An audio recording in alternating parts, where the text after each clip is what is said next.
What's up everyone? Welcome back to my channel. So I happened to see a pollinator doing his job early morning.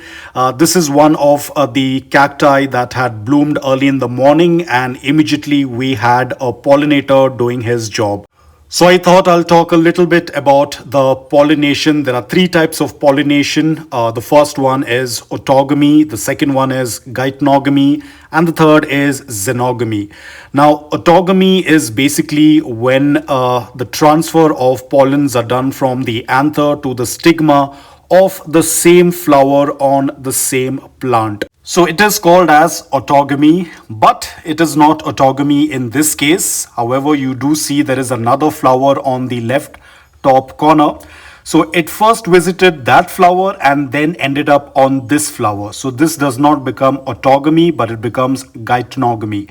Now, Geitonogamy is basically the transfer of pollens from the anther of one flower to the stigma of another flower, but on the same plant. It's called as Geitonogamy. Now, Xenogamy is when there is a transfer of pollens from the anther of one flower and it is transferred onto the stigma of another flower, but on another plant.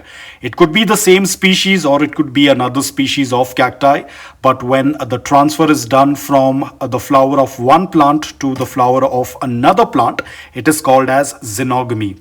Now, this is also called as cross pollination. There is a lot of difference in this process.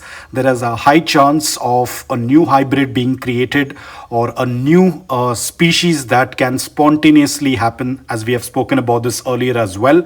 A lot of things can happen when there is a cross pollination. So in other words, you can say Xenogamy can contribute to a mutation or a hybrid. Again, it all depends. If the other plant is able to accept the pollens from another plant, then there is a high chance of a new hybrid or a mutation to occur. So now you can see it has been doing its job. It has collected all the pollens on its legs. By now, this particular flower has been pollinated. You can see it's cleaning all the pollens from the legs. I'm sure it might be very sticky.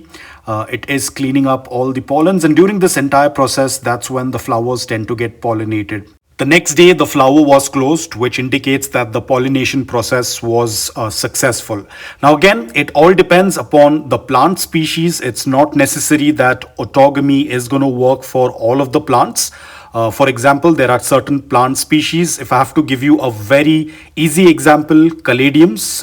Caladiums cannot be self-pollinated. Autogamy does not work with caladiums. The same way, there are a lot of other flowering plants, foliage plants, vegetables, fruits, etc. There are a lot of plants like that in which autogamy does not work, meaning they need to have two flowers at the same time, either on the same plant or on a different plant. There has to be two plants at all given point of time in order for it to get pollinated and get seeds. So basically, our caladiums, they cannot be self-pollinated. There has to be two flowers at all given point of time. So basically, it has to be either Geitonogamy or Xenogamy in order for a caladium to get pollinated and to produce seeds. So this was the entire process, guys. I hope that you liked this video. If you did, please hit the like button, and if you're new to my channel, please consider subscribing to it. Until then, take care, stay safe, and keep propagating.